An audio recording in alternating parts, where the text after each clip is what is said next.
Skiers might come to Lenk, Switzerland in search of one thing, snow. But if they are quilters and fabric lovers, they will not be disappointed. A unique quilt shop awaits them full of gifts and specialty classes. The alphabet study in the Quilt Built Studio features the letters Q and R. Could you imagine a more clever object? Warms the body, ignites the mind. A child sleeps under mother's creation, together forever. The art of the heart and design of the mind puts you to bed one day at a time. The art of the heart and design of the mind.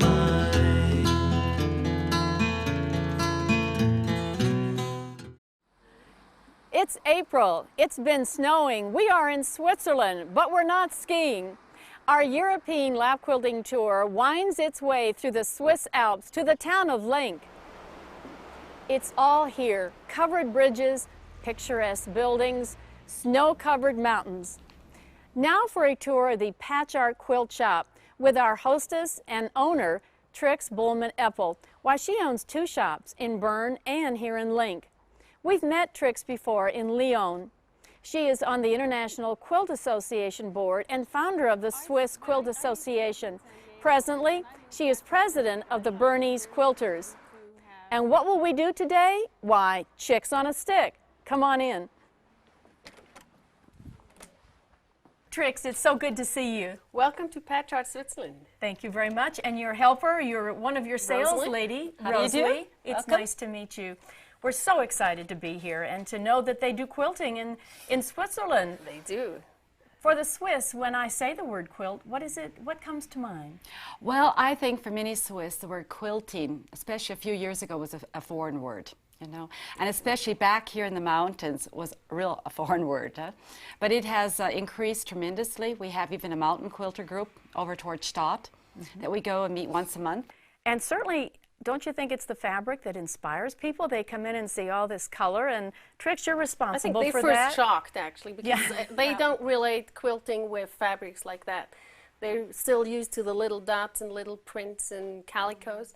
So what I really try to educate people to huge prints and a lot of colors and a lot of different fabrics. So really try to get as much as I can. Mostly too much, anyhow. and you buy for 2 shops, the one in Bern and the one here in Lenk. We have half and half. I see. Do you fight over which fabrics you get? Or, no, they get half of it. They get 5 meters, actually. Although I must say, we do have certain fabrics that we only have here. Yeah. Because we have a lot of chalets. And so certain fabrics, some of the darker, more natural colors, they go well here. More They the don't sell as rustic. well in Bern. Yeah, and they don't vice go in versa. Bern at all, so Yes. they get the whole bowl.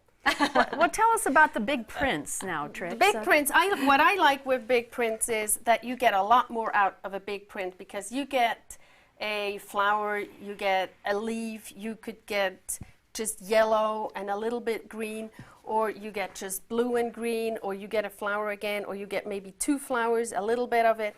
Or especially that print was fascinating to me because it's such a huge Paris print that if you look at it, you get blues, you get just a yellow, you don't see the Eiffel Tower anymore, you get red and pink together, you get red, pink and blue. So you get a lot more out of 1 meter fabric than you would get out of a little dots and stripes and whatever. Rosalie, tell us about your community and how you deal with that, because it is touristy with the ski season here. Right, because a lot of the locals that live here are farmers, and they work in the ski area during the winter season. And it's important that we meet their needs too. And it's important that when the tourists come in, that we have things that they can, you know, take home because they don't have that much space. And they're real excited because even an area like Zurich does not offer what we have back here. It's like a big surprise, you know. They come in, they go, oh, the colors. And we also have, We've taught the people here that you can use these fabrics for tablecloths, for curtains, for clothing. We offer courses where they can sew with someone who directs them how you can put this together. And they can order patterns here because it's an hour away if they want to, at least, if they want to get a pattern. But that's one point. The second point is the tourists also like little gifts to take home. So we also offer little gifts that they can take, you know, or little wrapped up packages of fabrics. They come in, they're overwhelmed. They say, oh, they're all combined because they don't know what to take. But I think the biggest challenge of selling here is to sell something that the people want. You know, not to let my tastes overwhelm their taste, and then to bring it together that they go home with something they can truly use and have joy with it. We really end up holding people's hands when we walk them through a fabric shop, don't we? Yes. It's a trip. Yeah, it's a trip. Now, we've been sleeping under duvets here. Do you incorporate that idea of a duvet, a patchwork duvet at all? Or? I do it. I'm working on one right now, but Yes. you know, I'm an American, and I came over 25 years ago, so I combine the two cultures. But what they do, some people use quilts for summertime. You know, those feather beds or those duvets, they're kind of warm unless you have a summer one. So, but when you teach classes, I make bed quilts. Certainly. I teach them to make bed quilts, and they use it. I mean, especially summertime. Winter is too cold. I mean, you would have to have 2 or 3 quilts in one. But Especially here. especially here. But otherwise, they really use quilts now as well. It's not only a nice decoration or something like that. They really use it. Lap quilts as well. I'm anxious to see these classes that you have. Can we have a glimpse at that? Right, sure. Okay. Rosalie, these will not fit into my luggage. The farm animals are adorable. Tell me about them. Yes, it's a wonderful course we're offering. You know, for those women who want instant gratification, in one afternoon we have these done. It's with Velcro. You can open it up. You have a pillow. You put it together. You have a neck roll. And we make it in different kinds of animals. We have cows. We have pigs with a wire in his tail. And we're into chickens today. This is more complicated than it looks. It is made with 8 triangles. So there's one here, here, here, here, and at the bottom. And then the wings are each one triangle. And then we have here on top, we have the comb. And this is made with 3 6-sided pieces. And then, of course, with the 4th piece, you make the little ball underneath, and that's filled with a bit of wadding. And then you use 1 piece for the nose. The beak? The beak. Okay. The beak. That's a problem. You've been here so long you forget the names, what they're called in English. Then do you have to pin the comb and the beak inside before you turn it inside out? Right. Is Well, that it? what you have to do is, for example, these 3 here. You fold them, you iron them and fold them so they look like this. You see? And then you set them into each other. Always with the same Like direction. fairy points, only different Right, shapes. exactly. And when you have the 3 together, you sew it across. I see. So it's stabilized. And at that point, then you can place it on the inside out, of course, here. Because where you position this is important. You almost need a class. I mean, I have a wonderful story. You know, you have a lot of people who think, I don't need the course. And a lot of people don't for some things. They come in, they take a look, and they say, oh, I'm going to make this. They go home, and we had a lady who's a real sweet woman who came in, and she brought her chicken to show me, and she says, I don't know what's wrong with him. Well, she had placed the wings up here. oh no. And she couldn't quite picture what was wrong with him. And she said, and she came and took the course. Oh, Yes. very good. And then you need to have 2 long pieces for the legs. You put it together with the 2 fabrics inside out with the fleece at the same time. And then you sew right on your stitching line and cut it out quite close, trimming, of course, in between. And we have a wonderful gadget called Quick Turn. And Trix can show you how that works. With that, you instantly can turn something inside out. It saves a lot of wear and tear. And time. You just stick it in all the way up. You take that little wire, you go in, turn, and that's it. Voila! Voila, wonderful. And then, of course, you Yes. have to work out the little fingers. And then you have to work out these fingers, right? Also, I would like to then continue here with my course. Please huh? do, please Okay. do. Also, gut, jetzt musst du den nächsten Schritt, ist du musst das drauflegen und ausschneiden. Du musst ganz rational schaffen, dass aus das Stück musst nachher angestückt, du musst das drehen, dann einmal so und dann nochmals. Ha? Und einfach rundum ausschneiden. Dann zeige ich dir, wie es weitergeht. Ha? Ja. I think one of the interesting things with our chicken is the filling. That's Yes. something very special. Uh-huh. We use, this is called husk. This is something that you have when you clean the wheat. Ah, yes. And then we have this cleaned, of course, and you can stuff them with this. Ah, no more little plastic pellets. Oh, no, they no. fly all over. However, this one's kind of clever. Show me what's in this that is one. a special too. one, yeah.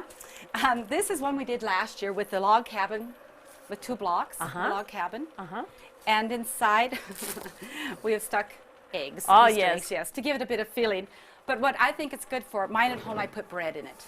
Oh, Yeah. very good. My family prefer that to eat. I have to say, as a whole, this is the difference between American and Swiss mentality. It's changed. But I remember making something and my mother-in-law saying, "What do you do with it?"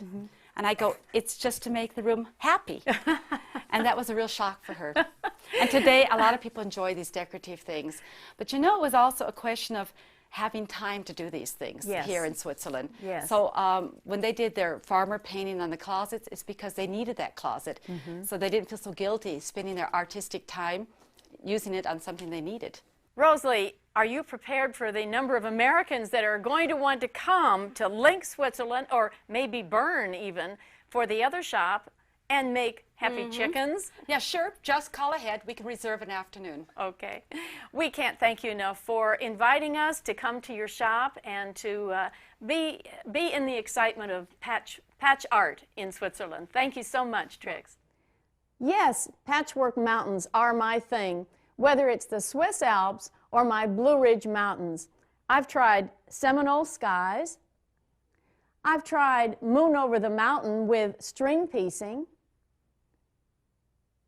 I've tried flexicurve mountains using the flexicurve, and now we're doing star diamonds, which is 60-degree diamonds. Look at Vivian Pemble's wonderful twin-size quilt. It was based on 9-inch diamonds, and then she situated the shades of her mountain with 3-inch diamonds, just divided that 9 inches into a 9-patch. Now, I did one to represent, well, I'm going to let you guess. I called it Surfs Up. Can you find the waves? And then can you find the sand dunes? I bet you still have chicken on your mind. Let's go check out the chicken on a stick. How about a chicken quilt, a folk quilt that came from Vermont? Not sure who made this one, but I really like it. Now, as for our chicken that we learned about in Lenk, mine kind of died, and I'm not sure I can put him on a stick. He's full of beans, and he's a little bit heavy. I need some of those husks. I was a little bit vague about how to do the chicken, so I wrote for the directions, and they sent them to me, and they're in Norwegian. So I've had a hard time really representing the chicken, but I think I've got it. You really just need a 9.5-inch right angle triangle. You need 6 of those pieces, 1, 2, 3, 4, 5, 6, 2 for the wings. Then the bottom or the base of the chicken can really be cut out with 1 square, and I would put this long side of the triangle on the fold. Now that's how many pieces you need. Of course, you need those little doodads, the wattle and the beak and the comb. And the comb is made with 3 hexagons that have a 2-inch side plus a 1/4 inch all the way around. And remember, they folded that like so, and then come back this way, and then go back that way. 3 of those are folded into each other, almost like prairie points. And then those are pinned with the raw edges aligned. As for the wattle, another one of these, the same size for the comb, just stuff that and draw it up, and that little wattle goes right here.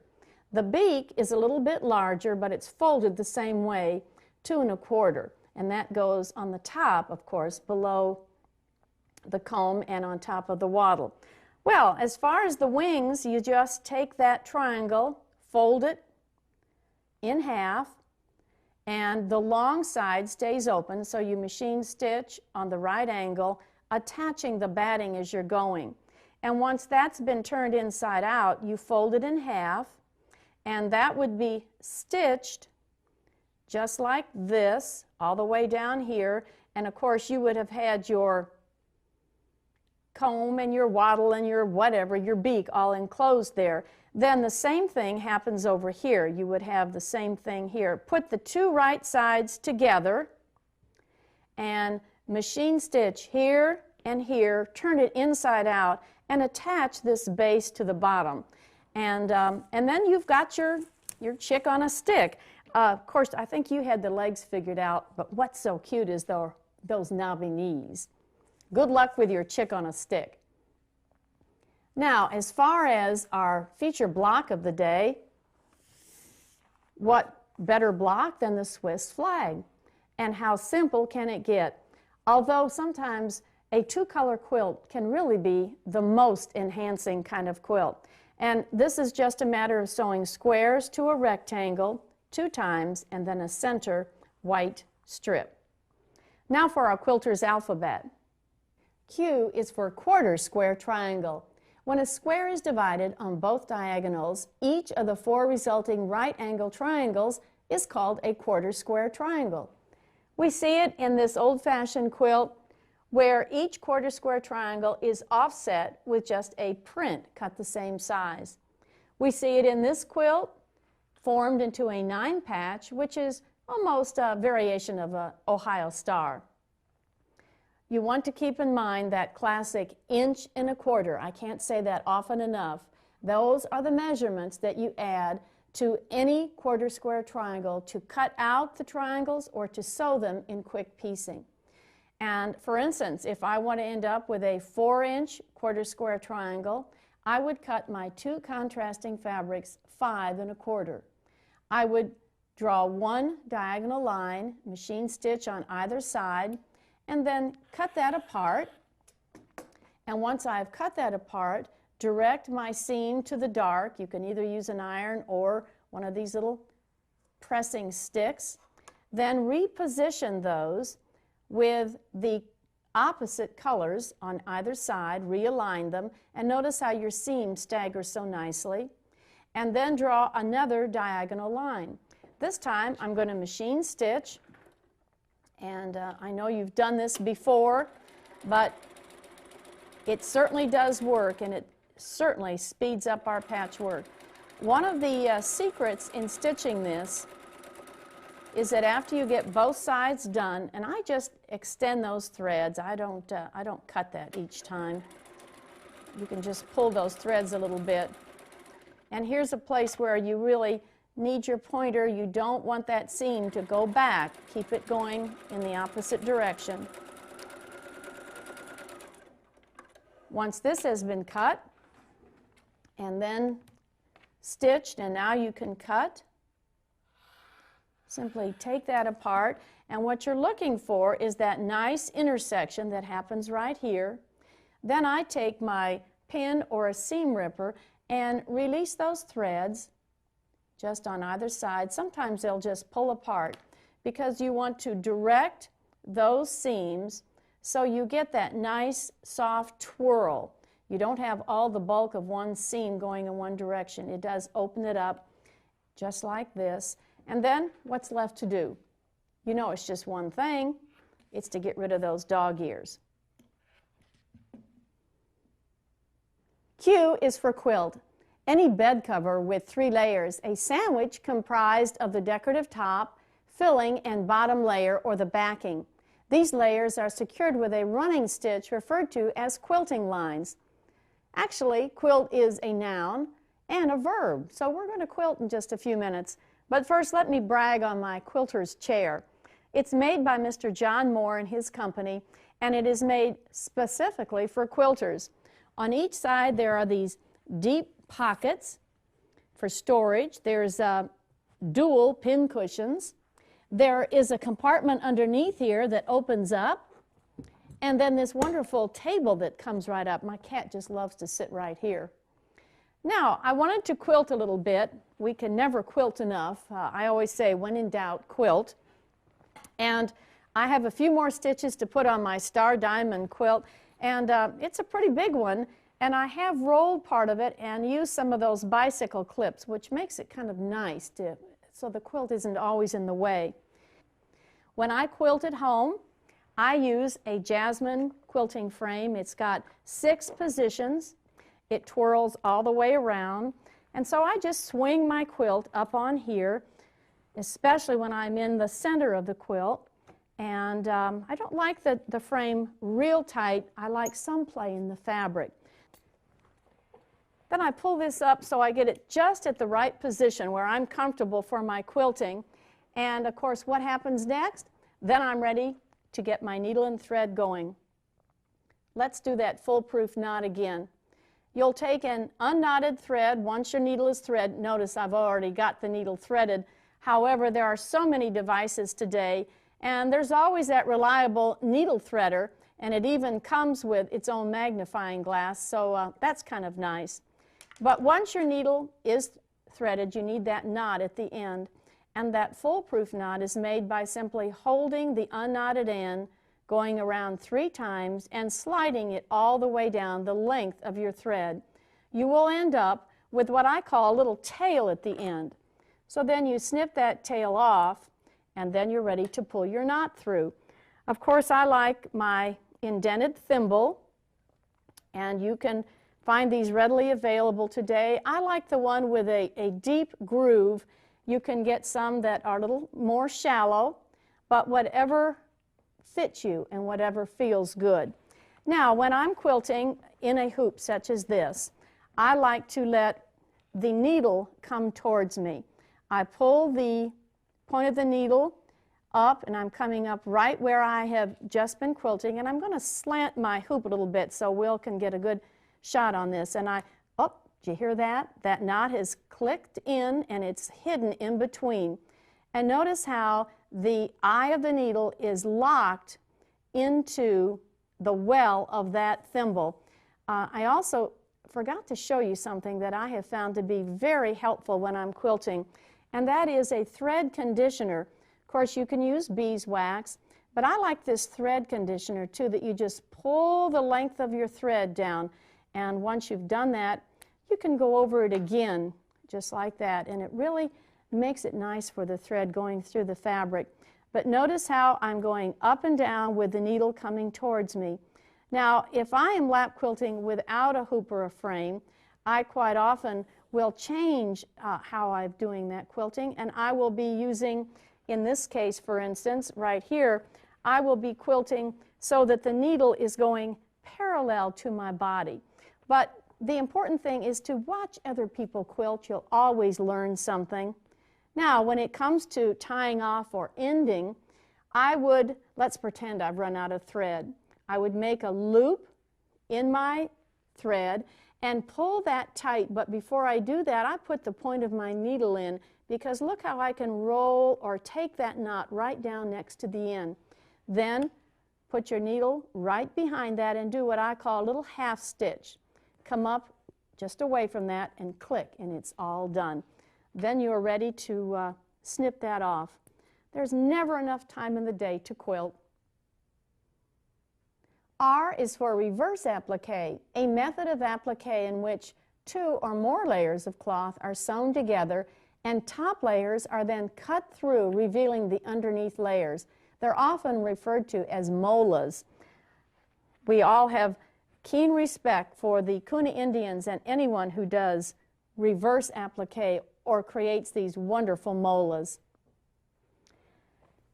Oh, what fond memories I have of our trip to Switzerland. Of course, I've captured it all in a picture book, pictures from Bern and from my hostess, Ruth Martin. Yes, they do still sleep under duvets. Not only did we find them in our motel rooms, but my hostess in Switzerland provided me with a cozy bedroom. Their home dated back to 1640, and despite our limited knowledge of the language, we did speak the same quilt lingo. Ruth specializes in rose designs. And why not with a lovely rose garden just outside her kitchen window? See you next time on Lap Quilting when we learn how batting is made.